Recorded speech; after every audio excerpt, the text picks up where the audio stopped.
ಪಾಪಿಶೆಟ್ಟಿಪಲ್ಲಿಯಲ್ಲಿ ರಸ್ತೆಗೆ ಅಡ್ಡಲಾಗಿ ಗುಂಡಿ ತೆಗೆದು ಸಮಸ್ಯೆ ನೀಡುತ್ತಿರುವ ವಿರುದ್ಧ ಕ್ರಮಕ್ಕೆ ರೈತ ನಾಗರಾಜ್ ಒತ್ತಾಯ. ಕೋಲಾರ ಜಿಲ್ಲೆ ಶ್ರೀನಿವಾಸಪುರ ತಾಲೂಕಿನ ಗೊಂಪಲ್ಲಿ ಗ್ರಾಮ ಪಂಚಾಯತ್ ವ್ಯಾಪ್ತಿಗೆ ಬರುವ ಪಾಪಿಶೆಟ್ಟಿಪಲ್ಲಿ ಗ್ರಾಮದ ರೈತ ನಾಗರಾಜ್ ಎಂಬುವರ ತೋಟಕ್ಕೆ ಹೋಗುವ 3 ರಸ್ತೆಗಳಿಗೆ ಅಡ್ಡಲಾಗಿ ಗುಂಡಿ ತೆಗೆದು ವಾಹನಗಳು ಹೋಗದಂತೆ ಅದೇ ಗ್ರಾಮದ ಕೆಲವು ವ್ಯಕ್ತಿಗಳು ತೊಂದರೆ ಮಾಡುತ್ತಿದ್ದಾರೆಂದು ನಾಗರಾಜ್ ಆರೋಪಿಸುತ್ತಿದ್ದಾರೆ.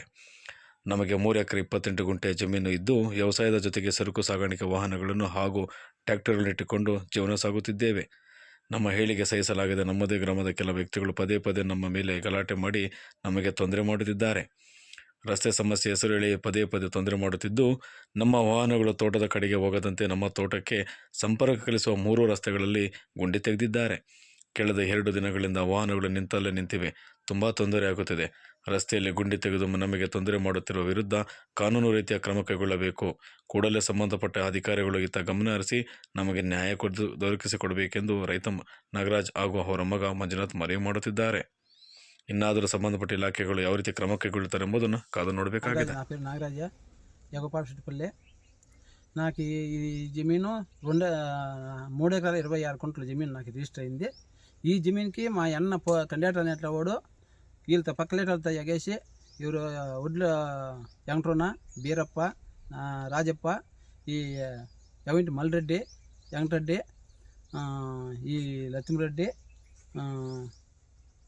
శ్రీనివాస్ గౌడ వీళ్ళు 7 మంది చేరి మాకు దావలకి దీనికి అంతా క్రికెట్లు పెట్టి మాకు బండ్లు రానికుండా ఈ మల్రెడ్డి అనేవాడు ఈ దీనికి బండ్లకి నూలు కొట్టేసేది ఇట్లంతా చేసి మాకు బండ్లకి అంతా అన్యాయం చేసి మాకు బండ్లు ఎక్కడ కదలలేకుండా మాకు ఈ పక్క రోడ్లు అంతా ఫినిషింగ్ చేసి మాకు క్లోజ్ చేసేసి మాకు అన్యాయం చేస్తున్నారు వీళ్ళు. మాత ఈ పక్క ఆ పక్కగా మాన్లు కొట్టేసేది వీళ్ళంతా అంతా సెట్ అయ్యేది మాన్లు కొట్టేసేది మాకు పొడవునా మాకు ఇట్లా హింసలు పెట్టుకుంటూనే వస్తున్నారు సార్ వీళ్ళు. ఏమిటి గురించి ఏమి అడుగుతారా మీరు ఏమన్నా మాట్లాడారు? మేము అడుగుతాం సార్, పోలీస్ స్టేషన్కి పోయి అడిగితే ఇదంతా వాళ్ళు కృషి తెలుస్తారు. నన్ను ఏమైనా చేసి ఈ జమీన్ ఖాళీ చెప్తారు. నన్ను వాళ్ళ దురుద్దేశం అంతే. వాళ్ళ జమీన్లోకి ఏమైనా ఆపుతున్నా మేము ఎడంకాలు పెట్టింటే అడగండి. మేము వాళ్ళ జమీన్లకే కానీ వాళ్ళ దీనికే ఎగద కూడా మేము చూసేయలేదు. అట్లా ఎత్తుకొని మా జమీన్లో 24 గంటలు వచ్చేసి యాదో మాన కొట్టేది, యాదో కంతకొచ్చేది, యాదో వ్యవహారం చేసేది. ఇప్పుడు ఈ జమీన్కి ఈ వెంకటరెడ్డికి వీళ్ళకి యావదే సంబంధం లేదు.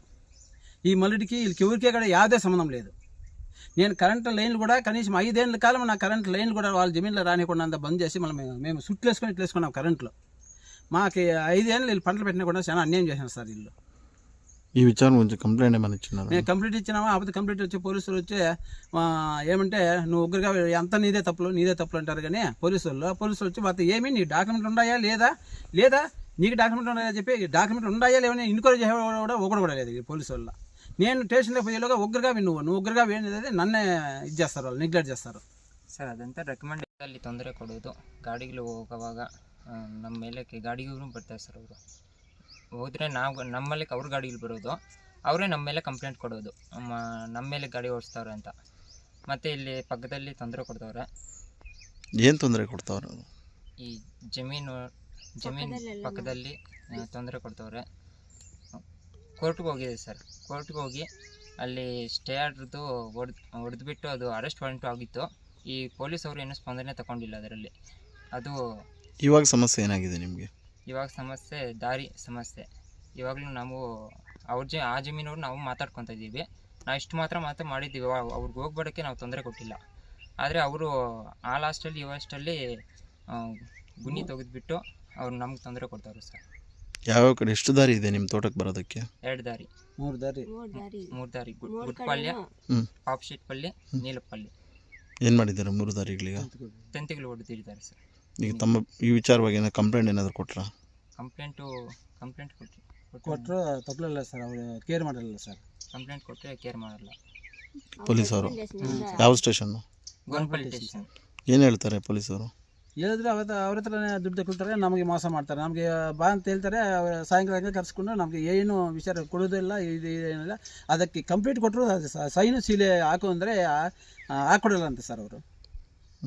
ನಮಗೆ ಎಂಡಾಸ್ಮೆಂಟ್ ಬೇಕು ಅಂತ ನಾವು ಕೇಳಿದ್ರು, ಆಗಲ್ಲಪ್ಪ ಕೊಡೋದಕ್ಕೆ ಇದು ತಾಲೂಕು ಆಫೀಸ್ ಇದು, ನಾವು ಕೊಡೋದಕ್ಕೆ ನಿನಗೆ ಎಂಡಾಸ್ಮೆಂಟ್ ಕೊಡೋದಕ್ಕೆ ಇದು ಕೊಡೋದಕ್ಕೆ ನಿನಗೆ ಎನ್ವೆಸ್ ಕೊಡೋದಕ್ಕೆ ಅಂತ ಮಾತಾಡ್ತಾರೆ ಸರ್ ಅವರು. ತಮ್ಮ ಬೇಡಿಕೆ ಏನು ಸರ್? ತಮ್ಮ ಬೇಡಿಕೆ ಏನು ಅಂತಂದೆ? ತಮ್ಮ ಬೇಡಿಕೆ ದಾರಿ ಕ್ಲಿಯರ್ ಮಾಡ್ಕೊಳ್ಬೇಕು, ನಮಗೆ ನ್ಯಾಯ ಸಿಗೋದಾಗಿ ಮಾಡಬೇಕು ಸರ್.